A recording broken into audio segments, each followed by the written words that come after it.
आप हर मस्जिद को छीनना चाहते हैं। आप बताइए 17 करोड़ मुसलमानों को क्या पैगाम दे रहे हैं आप कि आप हर मस्जिद को छीन लेंगे मुझसे, फिर मेरा वजूद किस माने रखता है। 1991 के प्लेसेस ऑफ वर्शिप एक्ट पर क्यों नहीं बोलते आप लोग? नरेंद्र मोदी इस मुल्क में तारीख लिखना चाहते हैं। क्या तारीख लिखना चाहते हैं? कि मैंने इस देश को, गांधी अंबेडकर के देश को मैंने हिंदू राष्ट्र बना दिया। हम सोशल मीडिया के जरिए फॉरेन पॉलिसी चला रहे हैं। मालदीव छोटा मुल्क, वो हमको आंख दिखा रहा है, चीन की गोद में बैठ गया। अच्छा सर, सबसे तकलीफ दे बात मेरे लिए है कि भारत ने यूनेस्को का इलेक्शन पाकिस्तान से हार गया। ये आपकी फॉरेन पॉलिसी है क्या? नरेंद्र मोदी ने पार्लियामेंट को नॉमिनेट किया या पार्लियामेंट ने नरेंद्र मोदी को प्रधानमंत्री बनाया? बताइए। मसीहाओं को जब भी आवाज दी है, पलट कर आगे हर बार कातिल, वहां क्या दाद खाही क्या गवाही, वहां क्या दाद खाही क्या गवाही, जहां हो मुंसिफों के यार कातिल।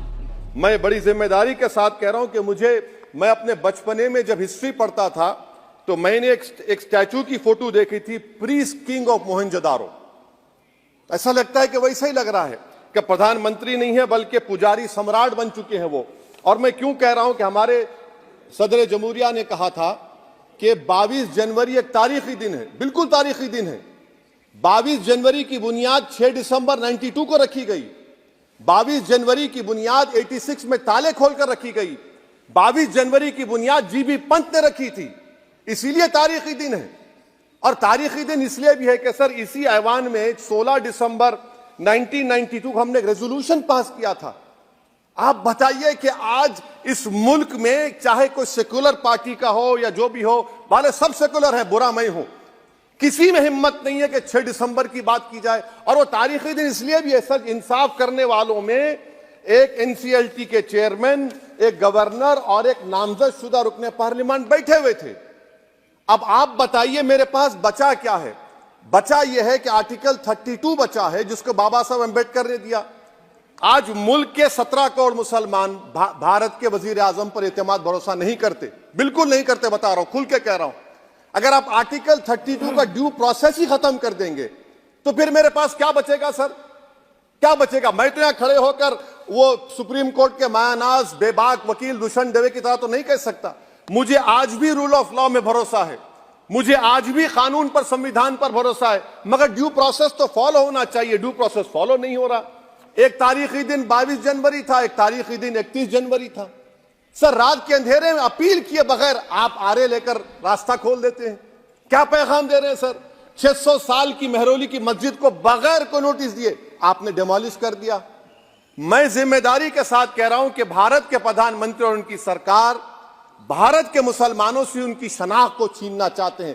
ख्वाजा अजमेरी के आस्थाने पर चादर बिछाइए, मगर आप जो चादर मुझसे छीनना चाह रहे हैं मेरी मस्जिद है। आप हर मस्जिद को छीनना चाहते हैं। आप बताइए 17 करोड़ मुसलमानों को क्या पैगाम दे रहे हैं आप कि आप हर मस्जिद को छीन लेंगे मुझसे, फिर मेरा वजूद किस माने रखता है? मेरा शनाख्त क्या माने रखता है? रूल ऑफ लॉ क्या माने? अच्छा 1991 के प्लेसेस ऑफ वर्शिप एक्ट पर क्यों नहीं बोलते आप लोग? आप उस पर कायम है नहीं है। आप 500 साल की बात करते। मैं आपसे कहता हूं भाई 500 साल पे मत जाइए, बौद्ध पे जाइए, जैनिज्म पे जाइए, शैविज्म पे जाइए, कहां रुकेंगे? अरे इस देश को आजादी मिली 47 में, संविधान मिला हमको बाबा साहब अम्बेडकर का, बराबरी का। उससे पहले तो राजा रजवाड़े थे, जमहूरियत नहीं थी, लोकतंत्र नहीं था, मगर आप उसको उस बारे में लेके जाते। अरे 500 साल आगे क्या होगा बताइए? आप किसी एक सिविलाइजेशन, सर ऐसा अंग्रेजी में किसी ने कहा था, civilization can not be rewritten by hatred, history can not be corrected by demolition. आप ये नहीं कर सकते। और मैं उम्मीद करता हूं कि जब मौर्रिख तारीख लिखेगा, नरेंद्र मोदी इस मुल्क में तारीख लिखना चाहते हैं। क्या तारीख लिखना चाहते हैं? कि मैंने इस देश को, गांधी अंबेडकर के देश को मैंने हिंदू राष्ट्र बना दिया। मैं उम्मीद करता हूं कि हमारे भारत के हमारे हिंदू भाई देश के प्रधानमंत्री की सोच को नाकाम करेंगे। उन पर है, अब देखते हैं क्या होता है। सर नेबरहुड फर्स्ट की पॉलिसी है। नेबरहुड फर्स्ट क्या हो रहा है सर? हम सोशल मीडिया के जरिए फॉरेन पॉलिसी चला रहे हैं। मालदीव छोटा मुल्क, वो हमको आंख दिखा रहा है, चीन की गोद में बैठ गया। हमारे लद्दाख में हमारे जो लोग जानवर को लेकर घास चराए जाते, वहां पर चीन की आर्मी आके रोक रही। बताइए, बांग्लादेश चीन की गोद में बैठा हुआ है। आप गैलेंट्री अवार्ड दे रहे हैं, क्यों दे रहे हैं? कि चीन बैठा हुआ है। तो आपका बफर जोन गया कहां भाई साहब? आपका बफर जोन तो कहां गया नहीं मालूम, गायब हो गया बफर जोन। और दूसरी बात सर, आप ये भी देख लीजिए कि यहां पर मैं आपको इंपॉर्टेंट पॉइंट ये बताना चाह रहा हूं सर, ये हम बोलते हैं India middle east economic corridor, कितना पैसा है बताइए, वो नहीं बताया जाता। अच्छा सर, सबसे तकलीफदेह बात मेरे लिए है कि भारत ने यूनेस्को का इलेक्शन पाकिस्तान से हार गया। हम पाकिस्तान से हार गए, ये आपकी फॉरेन पॉलिसी है। यूनेस्को के इलेक्शन हम पाकिस्तान से हार गए। अच्छा, मामला इजराइल का, फलस्तीन का, गाजा का आया, अक्टूबर में 10,000 लोग मर गए, हमने यूएन में सीज फायर की तायीद नहीं की। दिसंबर आया, 20,000 मर गए, तो हमने तायीद कर दी। क्यों तायीद की? क्योंकि ग्लोबल साउथ को हमको फॉलो करना पड़ रहा है। भारत ग्लोबल साउथ को फॉलो कर रहे, मेरे लिए तकलीफदेह बात है। यह आपकी नाकामी का बहुत बड़ा सबूत है। इसीलिए हम बता रहे हैं कि यह सरकार की बहुत से नाकाम। अलीगढ़ मुस्लिम यूनिवर्सिटी, आखिरी पॉइंट, अलीगढ़ मुस्लिम यूनिवर्सिटी सर, आप उत्तर प्रदेश से आते हैं सर, 81 में एक्ट पास हुआ। हमारा लॉ ऑफिसर कोर्ट में कहता है कि मैं पार्लियामेंट के एक्ट को नहीं मानता।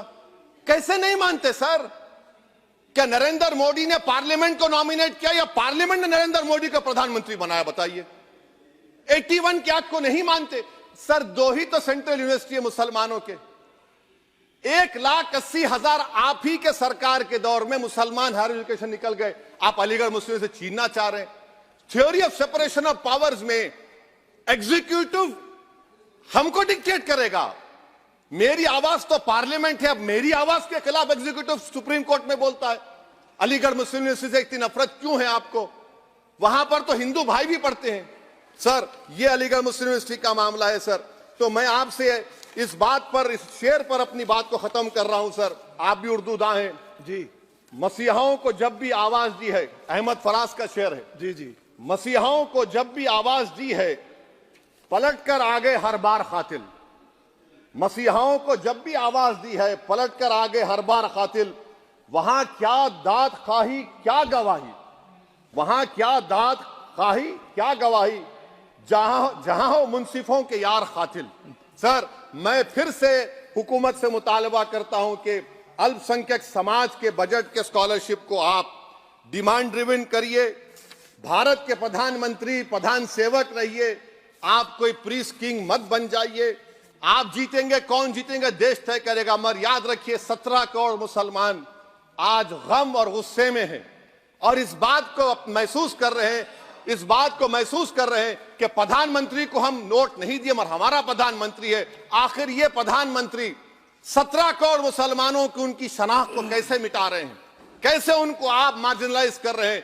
इसीलिए सर, मैं उम्मीद करता हूं कि हमारे सेक्युलरिज्म जो है, वो मैं पॉलिटिकल सेक्युलरिज्म कभी नहीं माना। जो सेक्युलरिज्म संविधान में लिखा गया उसकी हिफाजत करेंगे। मुल्क अहम है, वरना याद रखिए आप चुनाव जीते हैं हारे, मगर अगर आप 17 करोड़ एक जनता को आप गैर यकीनी कैफियत पैदा कर देंगे, ये देश के हित में नहीं होगा। बल्कि हम तो उम्मीद कर रहे हैं कि ड्यू प्रोसेस अदालत फॉलो करेगी। अदालत अगर एक तरफा फैसले करेगी तो गलत होगा सर।